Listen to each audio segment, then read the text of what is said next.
RRB NTPC के अंतर्गत जो बेस्ट टॉपिक्स आपके रह सकते हैं वो कौन कौन से हैं और इसकी जो बेस्ट पीडीएफ्स हैं वो आपको कैसे मिल सकती हैं, चलिए इसकी चर्चा कर लेते हैं। पीडीएफ पेड नहीं है भाई साहब, पीडीएफ आपके लिए फ्री रहेंगी क्योंकि वही आपकी सटीक तरीके से एग्जाम में मदद करेंगे, ठीक है। और यहाँ भी अगर मैं पेड तरीके की चीजें करूँ तो फिर जीत राणा जीएस जो हमेशा आपके लिए भरोसे का प्रतीक रहा है, तो वहाँ पेड जैसी बातें मुझे नहीं लगता कि ठीक है, ठीक है। खैर कोई बात नहीं, आगे हम बात करते हैं क्या कुछ हम बात करने वाले 2026 एनटीपीसी में बात करते हैं। तो सिलेबस में थोड़ा सा ना माइन्यूट चेंज देखने को मिला है, और ये चेंज किस वजह से देखने को मिला है, जब 2025 का जो एग्जामिनेशन आप देखें तो इसके आंसर की को हमने एनालाइज किया, ग्रेजुएट अंडर ग्रेजुएट दोनों को ही, तब जाकर हमने देखा कि हाँ कुछ ऐसे सब्जेक्ट हैं जो पहले नहीं पूछे जा रहे थे और अब बार बार रिपीटेडली पूछे जा रहे हैं। तो चलिए क्यों ना उसका डिस्कशन कर लिया जाए। सर अगर हम बात करते हैं रेलवे एग्जाम का जो लेवल है वो पर साल बढ़ रहा है। जो पुरानी मार्केट की किताबें हैं या पुरानी मार्केट की किताबें, अब मैं ज्यादा यहाँ पे टिप्पणी नहीं करूंगा, लेकिन आप समझदार हैं कि हाँ पुरानी मार्केट की जो किताबें हैं वो अच्छी हैं, they are good, okay, but वो इनफ नहीं है। वो गुड तो है बट इनफ नहीं है।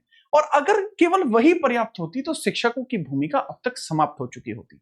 तो शिक्षकों के द्वारा अपनी तरफ से जो समावेशन दिया जाता है वह वास्तविकता में एक छात्र के लिए आवश्यक होता है, क्योंकि एक किताब स्टैटिक होती है, हमें डायनेमिक तरीके से काम करना पड़ता है। अब जैसे कुछ क्वेश्चंस आ गए तो हमें बताने पड़ेंगे, राइट। जैसे राजा हर्षवर्धन का डिस्कशन मैं करूं कि भाई इनके बारे में तो राज तरंगिणी में भी डिस्कशन दिया गया है जो 13 सेंचुरी की है, जबकि ये खुद 7 सेंचुरी की। तो हमें यार उस तरीके से सोचना पड़ता है कि भाई क्या चीज कैसे आ रही है, तो हमें वो डिस्क्राइब वैसे करना होता है। तो आउटडेटेड स्टैटिक जीके जैसी जो टॉपिक्स होते हैं जो आउट ऑफ सिलेबस अभी फिलहाल में हो सकता है। बहरहाल अगर हम बात करते हैं रेलवे का एग्जाम का लेवल बढ़ क्यों रहा है, सर क्योंकि ऐसा हो रहा है कि कुछ छोटे छोटे टॉपिक्स होते हैं जो डिटेल में पूछे जा रहे हैं। 10 ऐसे टॉपिक है जो बार बार पूछे गए। मैं बात बताता हूं कौन कौन से 10 टॉपिक है। देखो सबसे पहले, इससे पहले कि मैं आपको बताऊं, ठीक है, इससे पहले कि मैं आपको बताऊं थोड़ा सा आपको समझना होगा कि यहां पर आपको 80% जो यूनिक प्रेजेंटेशन है उसको बीट करना पड़ेगा।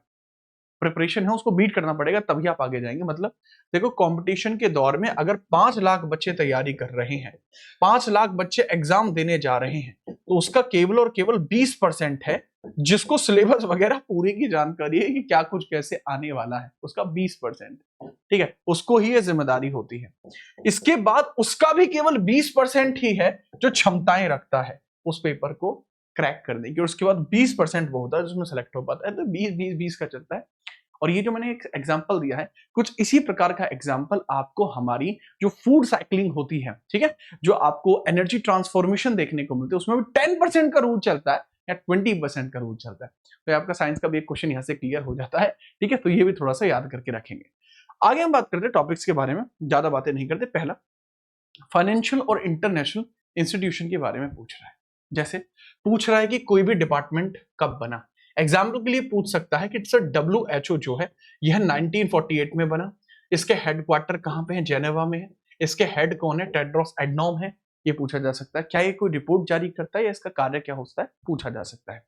क्या कई बार क्या पूछा होता है, फाइनेंशियल डिपार्टमेंट्स के बारे में पूछा जाता है। जैसे सर जो 1921 में बैंक था जिसको 1955 में जाके आपका नेशनलाइज किया गया, उस बैंक का नाम क्या था, इंपीरियल बैंक ऑफ इंडिया, आगे चल के SBI बन गया। तो इस तरीके के सवाल बहुत ज्यादा पूछे जा रहे हैं। इसको इकोनॉमिक्स में डायरेक्टली कोई कवर नहीं कराता, हालांकि मैं कवर करा रहा होता हूं, बट ये क्वेश्चन बहुत कॉमन नहीं है, बहुत पूछे जा रहे हैं आजकल। दूसरा टॉपिक है आपका आर्ट कल्चर और मॉन्यूमेंट्स का पूछा जाता है। साउथ इंडियन टेम्पल्स पे बहुत फोकस है। मेरी एक वीडियो पड़ी हुई है जो है आपकी one shot for art and culture, उस पर SSC लिखा हुआ है, आप देख सकते हो, बहुत जरूरी वीडियो है। सारे क्वेश्चन इससे बाहर कुछ नहीं। तो स्ट्रेटेजी क्या है कि आप पहले मॉन्यूमेंट एनालिसिस को पूरा कर दें, कि ये आपको पूरा करना पड़ेगा। आगे हम बात करते हैं, अगला है आपका हिस्टोरिकल एडमिनिस्ट्रेशन यूनिट्स के बारे में पूछा जा रहा है। ये बात मैंने बहुत बार बताई है कि अब आपसे मौर्यन काल के बारे में नहीं पूछ रहा, वैदिक काल के बारे में नहीं पूछा, उसके एडमिनिस्ट्रेशन से पूछ रहा है। तो ये अपडेट रखना भी जरूरी है। ठीक उसी प्रकार से गवर्नमेंट के टारगेट्स जो हैं 24 से लेकर 26 तक, पीछे 2 साल के पूछे जा रहे हैं। जैसे TB फ्री इंडिया है, टारगेट है, हम अचीव कर चुके हैं। 2050 तक 0 कार्बन पे आएंगे। इबोला फ्री इंटरनेशनल कंट्री कौन सा था जो यहां पर हुआ। स्पेस सेंटर स्टैब्लिशमेंट, 2035 तक हम स्पेस में सेंटर बना लेगा इंडिया। गगनयान मिशन को हम इस साल के एंड में लॉन्च करेंगे, हालांकि शुरुआत में कर रहे थे बट प्लान फेल हो रहा है। इस तरीके से चीजें आ रही हैं। टेक्नोलॉजी और सोशल मीडिया के सवाल बहुत ज्यादा आ रहे हैं कि यूट्यूब को, गूगल को किसने खोजा, 1997-98 में लैरी पेज के द्वारा, सर्गी बीन के द्वारा खोजा गया। रेलवे इंफ्रा के बारे में पूछा जा रहा है, राइट, कल्चरल एंड सोसाइटीज के बारे में पूछ रहा है, फोक डांस पूछ रहा है, वुमेन एम्पावरमेंट पूछ रहा है, ठीक है, ये भी इंपॉर्टेंट है। 8वां फोक डांसेस क्लासिकल डांसेस पूछ रहा है, वुमेन एम्पावरमेंट पूछ रहा है, और 10वां टॉपिक है ऐप एंड पोर्टल्स के बारे में पूछ रहा है। तो ये सारी चीजें पूछ रही है। अब इनको कवर कैसे करें, सबसे बड़ा डाउट। मैं आपको यहाँ कोई पेड सॉल्यूशन नहीं दे रहा, बहुत एकदम सटीक सॉल्यूशन आपको मैं दे रहा हूँ पेड कैसे करें।